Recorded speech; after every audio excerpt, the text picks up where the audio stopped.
Hello friends, welcome back to my YouTube channel PD Tech Math. तो आज हम एक बहुत ही अच्छा क्वेश्चन लेकर के आए हैं जो बहुत ही इम्पोर्टेंट कंसेप्ट पर बेस्ड आपका ये क्वेश्चन है। अगर कोई CSIR नेट एस्पायरेंट्स है, गेट एस्पायरेंट्स है या फिर असिस्टेंट प्रोफेसर की प्रिपरेशन कर रहा है या फिर अदर कोई कॉम्पिटिटिव एग्ज़ाम है जहाँ पर आपका एब्स्ट्रैक्ट अलजेब्रा पूछा जाता है, तो सबके लिए काफ़ी इम्पोर्टेंट ये कंसेप्ट रहने वाला है। तो उसी पे बेस्ड हम यहाँ पे एक क्वेश्चन लेकर के आए हैं जो काफ़ी अच्छा क्वेश्चन है। तो देखिए, जो क्वेश्चन है वो आपको यहाँ सामने स्क्रीन पे भी दिख जाएगा। एक चीज़ बताइए कि मान लीजिए हमारे पास एक साइक्लिक ग्रुप है ऑफ ए फाइनाइट ऑर्डर, ठीक है। If we have to given a cyclic group of finite order, then how many generators. अगर हमें वहाँ पे उसके जनरेटर्स फाइंड आउट करने हो कि कितने उसके जनरेटर्स होंगे, तो आप कैसे फाइंड आउट करोगे, ठीक है। और ये जो क्वेश्चन है ये आपका आया हुआ है MPPSC असिस्टेंट प्रोफेसर का जो एग्ज़ाम हुआ था अभी 2024 में, उसी में ये क्वेश्चन आया हुआ है जो काफ़ी अच्छा क्वेश्चन है। तो यहाँ पे हमसे पूछा गया था कि number of generators of A cyclic group of order 60। हमारे पास एक साइक्लिक ग्रुप है ऑफ ऑर्डर 60, तो हमें यहाँ पे number of generators find out करने हैं कि कितने होंगे। तो आप कैसे फाइंड आउट करोगे। अब ये तो नहीं है कि देखिए, अब यहाँ पे सिर्फ हमें ऑर्डर गिवन है ना हमें यहाँ पे ग्रुप के एलिमेंट्स गिवन है कि हम यहाँ पे चेक करेंगे। और अगर हमें यहाँ पे एलिमेंट्स भी गिवन हो तो पहली बात तो ये कि देखिए, अगर ऑर्डर इतना ज़्यादा है, हमें यहाँ पे ग्रुप्स के एलिमेंट तो यहाँ पे नहीं मिलेंगे कि हम यहाँ पे एक एक करके हम जनरेटर्स चेक करें, वो काफ़ी लंबा प्रोसीजर हो जाता है। अब देखिए, यहाँ पर जो इम्पोर्टेंट कंसेप्ट लगने वाला है, हम यहाँ पे सबसे पहले देखते हैं कि ग्रुप का जो ऑर्डर है वो क्या है, प्राइम है या फिर नहीं है ना। अब मान लीजिए, अब देखो, एक तो यहाँ पे जो की पॉइंट है आपका ये हो गया कि आपके पास जो ग्रुप है वो साइक्लिक है ना। साथ में हमारे पास क्या हो गया, यहाँ पे जो ग्रुप का ऑर्डर है वो 60 है। अब आपके पास यहाँ पे क्या होता है, मान लीजिए कि अगर ग्रुप का ऑर्डर आपका प्राइम है तो यहाँ पे मैं उसके लिए भी फॉर्मूला बताऊंगी, बट अगर आपके पास जो ग्रुप का ऑर्डर है वो आपके पास क्या है, प्रोडक्ट ऑफ प्राइम नंबर्स है ना। तो अगर मैं यहाँ पे 60 को फैक्टराइज़ करूँ तो आपके पास क्या आएगा, 60 को फैक्टराइज़ करने के बाद आपके पास आएगा यहाँ पे 2 raise to the power 2 into 3 into 5। अब यहाँ पे देखिए 2 रेज़ टू दी पावर 2, यहाँ पे प्राइम की पावर 2 है एंड 3 भी आपके पास क्या है, प्राइम है, 5 भी आपके पास क्या है, प्राइम है ना।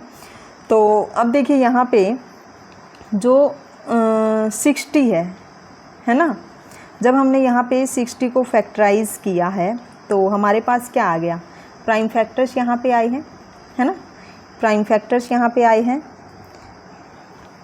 ओके, अब एक सेकंड, फ्लैश ऑन हो गई थी है ना। ओके, तो अब देखिए आपके पास क्या है, 60 को हम कैसे लिख सकते हैं, 2 raise to the power 2 into 3 into 5। तो यहाँ पे क्या हो गई, प्राइम फैक्टराइजेशन हुई है। तो अगर आपके पास साइक्लिक ग्रुप का ऑर्डर कुछ इस टाइप से है, प्राइम फैक्टराइजेशन की फॉर्म में है, तो हमारे पास क्या होता है, phi n is equal to, formula आप यहाँ पे ध्यान रखिएगा, अगर हमारे पास फाई n इज़ इक्वल टू इस फॉर्म में है कि P1 raise to the power alpha 1, P2 raise to the power alpha 2, P3 raise to the power alpha 3 up to Pn alpha raise to the power Pn, या फिर m आप लिख सकते हो n, क्योंकि हमने यहाँ पे ऑर्डर ले लिया है। तो अब आप एक चीज़ देखिए, यहाँ पे n यहाँ पे क्या है, 60 है, यानी कि 560 यहाँ पे क्या आया है, n हमारे पास क्या है, 60 है ना। तो यहाँ पे देखिए n यहाँ पे क्या है, 60 है, तो हमने कैसे लिखा इसको, 2 रेज़ टू दी पावर 2। अब यहाँ पे देखिए P1 यहाँ पे 2 है एंड अल्फ़ा 1 यहाँ पे 2 है and into P2 raise to the power alpha 2। अब P2 यहाँ पे क्या है, 3 है, अल्फ़ा 2 1 है, into P3 raise to the power alpha 3। अब P3 यहाँ पे क्या है, 5 है, अल्फ़ा 3 यहाँ पे क्या है, 1 है ना। तो अब इसके लिए फॉर्मूला जो होता है आप वो नोट कर लीजिए, यहाँ पे आपके सामने भी आ जाएगा। देखिए फाई n, ठीक है, अगर n आपका इस फॉर्म में है जैसे मैंने आपको बताया, तो फाई n यहाँ पे क्या होंगे, जनरेटर्स होंगे आपके पास साइक्लिक ग्रुप के, है ना। तो फाई एन का जो फॉर्मूला होगा, phi n is equal to n into 1 minus 1 by P1 into 1 minus 1 by P2 up to 1 minus 1 by Pm। अब यहाँ पे जो ये P1 P2 up to Pm जो ये है, ये क्या है आपके पास प्राइम फैक्टर्स हैं। n यहाँ पे क्या है 60 हमें गिवन है, तो आप कैसे लिखोगे इसको, 60 into 1 minus 1 by P1, P1 क्या है 2, यानी कि 60 multiply 1 minus 1 by 2 into 1 minus 1 by 3 into 1 minus 1 by 5। And जब आप इसको सिंप्लीफाई करोगे तो आपके पास यहाँ पे क्या आ जाएगा, 16 आ जाएगा। यानी कि यहाँ पे जो जनरेटर्स होंगे आपके पास साइक्लिक ग्रुप के, तो कितने हो जाएंगे, यहाँ पे 16 हो जाएंगे, है ना।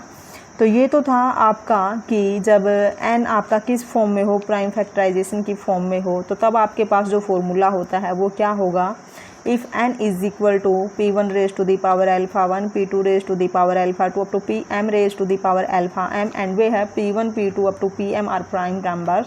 देन फॉर्मूला क्या होगा यहाँ पे फाई n, यानी कि नंबर ऑफ जनरेटर्स यहाँ पे क्या होंगे, n into 1 minus 1 by P1 into 1 minus 1 by P2 up to 1 minus 1 by Pm, है ना, ये हो जाएगा। अब हम बात कर लेते हैं, ये तो था कि जो प्राइम फैक्टराइजेशन की फॉर्म थी, बट अगर हमें यहाँ पे n प्राइम नंबर गिवन हो, यानी कि अगर n हमारे पास क्या हो, p हो, तो हमारे पास जो जनरेटर्स होंगे यानी कि जो 5p होगा वो क्या होगा, p-1 होगा, आप डायरेक्ट लिख सकते हैं। एंड इफ़ n हमारे पास जो ग्रुप का ऑर्डर है अगर वो प्राइम नंबर की पावर में हो, यानी कि आपके पास p raise to the power k हो, then 5p raise to the power क्या होगा, यानी कि जो जनरेटर्स होंगे उनको हम कैसे फाइंड आउट करेंगे, तो 5p raise to the power k आपका हो जाएगा p raise to the power k minus p raise to the power k-1। तो यहाँ से आप इजीली सिंप्लीफाई कर सकते हैं। आप चाहो तो यहाँ पे p raise to the power k को आप कॉमन ले लीजिए, तो p raise to the power k into 1 minus 1 by p आपका हो जाएगा, ठीक है। और याद रखिएगा ये जो मैंने फॉर्मूलाज बताए हैं ये उस केस में है जब आपके पास ग्रुप जो है अगर वो साइक्लिक है ना। अगर ग्रुप आपके पास साइक्लिक है फाइनाइट ऑर्डर का, तो तब हम ये फॉर्मूला यहाँ पे यूज़ करते हैं और काफ़ी अच्छा ये कंसेप्ट है, ठीक है। अगर आपसे कभी भी जनरेटर्स पूछें कि कितने जनरेटर्स होंगे और आपके पास इस टाइप से साइक्लिक ग्रुप है, हमें ऑर्डर गिवन है, तो हम इजीली यहाँ पे कैलकुलेट कर सकते हैं। और इस टाइप के क्वेश्चन आपके आते हैं मैक्सिमम एग्जाम्स में, जी हाँ, जहाँ पे ये टॉपिक होता है इसी टाइप के क्वेश्चंस वहाँ पे आपसे पूछे जाते हैं। तो अगर आपको ये वीडियो अच्छी लगी हो प्लीज़ आप लाइक ज़रूर कीजिएगा, चैनल को सब्सक्राइब कीजिएगा एंड वीडियो को शेयर कीजिएगा। Okay, thank you so much.